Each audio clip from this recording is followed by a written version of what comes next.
Bonjour à tout le monde. Aujourd'hui, c'est le 17 juin 2024. C'est une très belle journée, et même exagéré un peu. Il fait très chaud, il fait 30 degrés, imaginez. Et puis, en plus, il y a de l'humidité, puis tout ça. Mais c'est quand même l'été. L'été, finalement, c'est le 21, donc il nous manque 4 jours pour être officiellement dans l'été, mais on y est déjà. Ça nous empêche pas, ça, finalement, de parler d'un sujet très intéressant aujourd'hui, qui est le soufre. Enfin, SOFR, finalement, c'est un acronyme en réalité. Mais le soufre est un taux d'intérêt, et laissez-moi vous montrer la première page ici. Donc, il dit, c'est un nouveau taux de référence pour les marchés financiers. Le soufre est un taux d'intérêt au jour le jour garanti par des titres du Trésor américain. Et qu'est-ce que ça veut dire, ça? C'est que, pour s'entendre, c'est, mettons, une banque est obligée par les règles de l'autorité des marchés, par l'autorité des marchés financiers, mais je veux dire de la Banque centrale, est obligée par la Banque centrale à avoir un minimum d'argent liquide à l'intérieur de la banque. Et ça, c'est vérifié quotidiennement. Donc, le soir, la banque envoie à la Banque centrale son état de cash et puis de liquidité et tout va bien.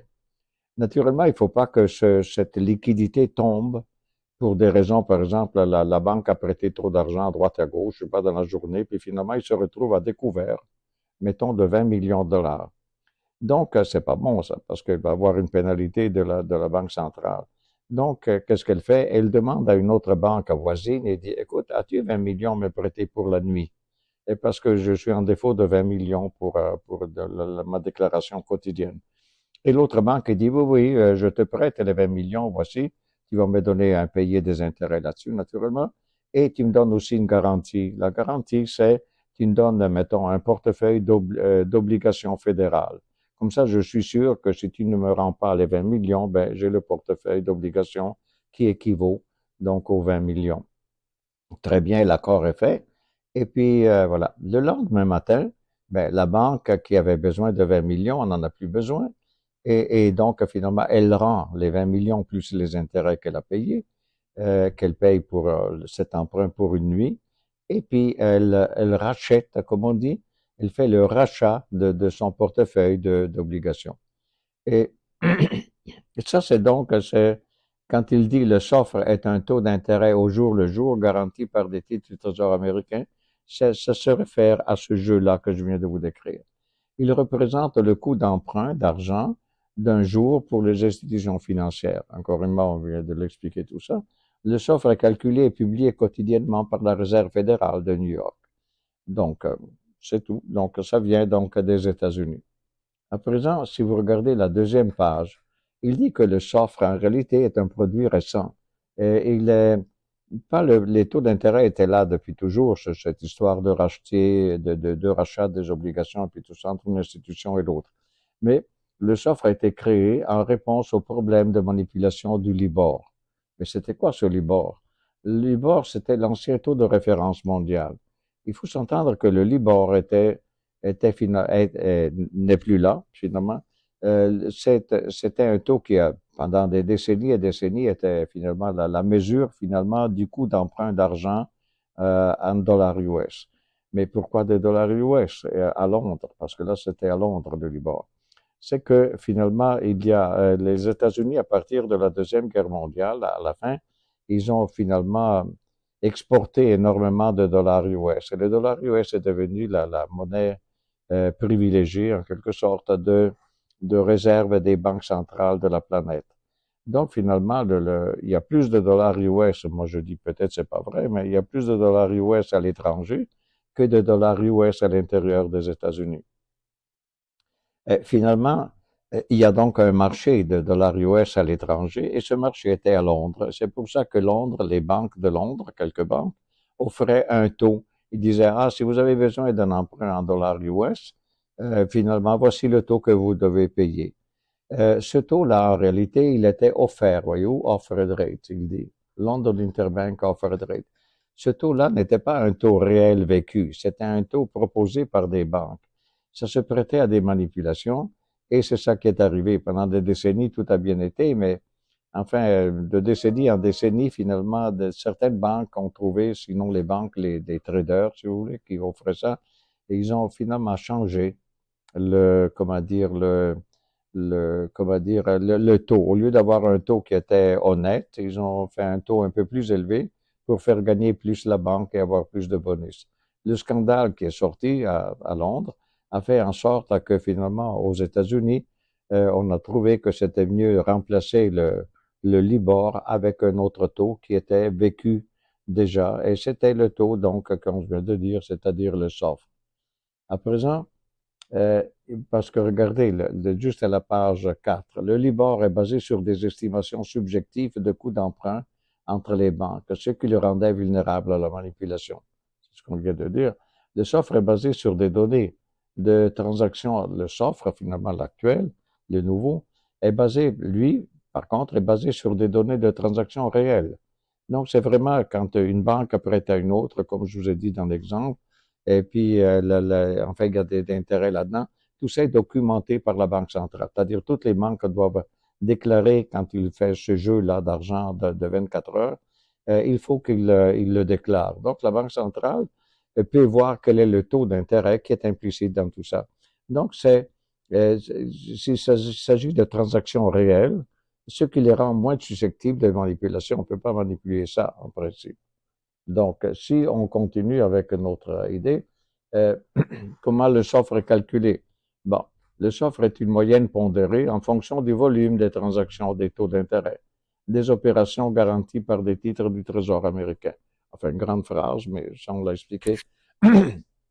Les données de transaction sont collectées auprès de diverses sources, notamment la Banque de New York, Mellon, qui sont deux banques. Enfin, la Banque de New York, Mellon était une autre banque, mais elle s'est alliée à la Banque de New York. Ensuite, le Trésor américain et la Réserve fédérale de New York.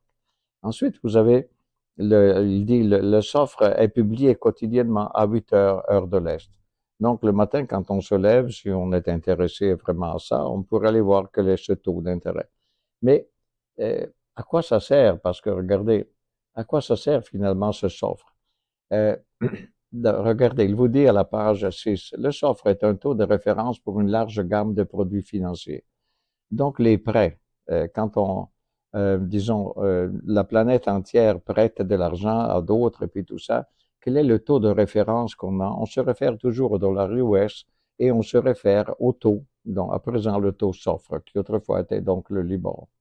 Donc, ce sont des prêts, les obligations et les produits dérivés, enfin, grand monde, dans lequel finalement, finalement, ce sont des taux d'intérêt de référence pour des emprunts sur la planète entière.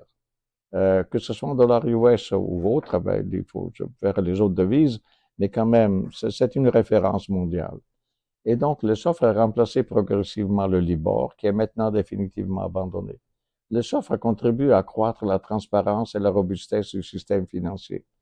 Je dois vous dire que, par exemple, une compagnie qui est, parce que finalement, ce n'est pas vraiment un produit pour monsieur, madame, tout le monde.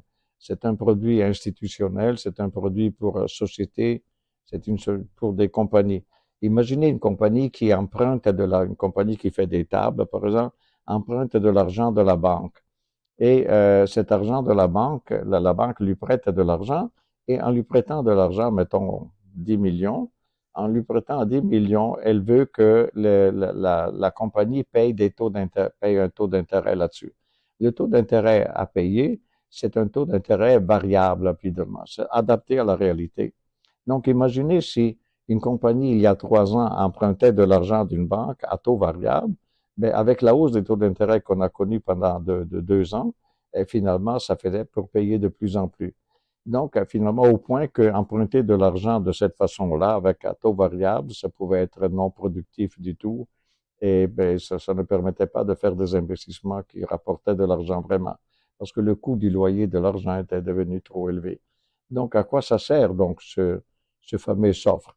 C'est qu'à partir du SOFR, on a créé des contrats à terme et finalement, avec des contrats à terme, on peut fixer d'avance le taux d'intérêt.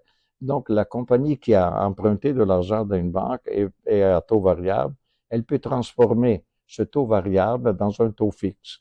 Et donc, si initialement il y avait un certain taux, et puis qui devenait variable si on faisait rien, mais avec les produits dérivés basés sur le soufre, ça permet de fixer le taux d'intérêt. Donc, c'est fondamentalement important.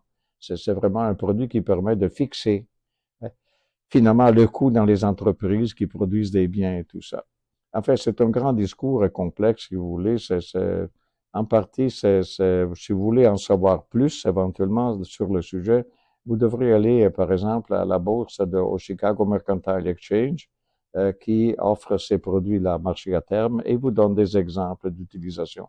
Naturellement, c'est un monde un peu aride si on n'aime pas la finance et finalement, on n'est pas impliqué là-dedans directement. Mais ça reste que ce produit-là, ça permet de stabiliser les taux d'intérêt des emprunts et ça permet finalement de fixer les prix. Euh, Imaginez comment, par exemple, une compagnie qui produit des biscuits, par exemple, euh, sur toute une année, ben, elle a besoin d'avoir, je ne sais pas, des produits de base comme la farine, comme, je sais pas, le sucre, comme, je sais pas, l'huile de soya, et le cacao, le café, tout ça. Finalement, ils font les biscuits, mais ces produits-là changent de valeur durant l'année.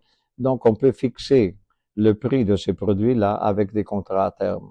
C'est exactement ce qu'on fait avec les emprunts aussi. Avec les emprunts, on peut fixer donc les taux d'intérêt, comme dans le cas de la production de biscuits, on peut fixer le prix du sucre, de la farine et tout ça pour toute une année grâce à ces produits à terme. Donc, le soufre n'est pas seulement un taux vu comme ça, c'est un taux de référence à partir desquels on a des produits dérivés qui servent donc à fixer des taux d'intérêt qui sont devenus variables ou qui sont variables. Voilà, c'est un grand discours.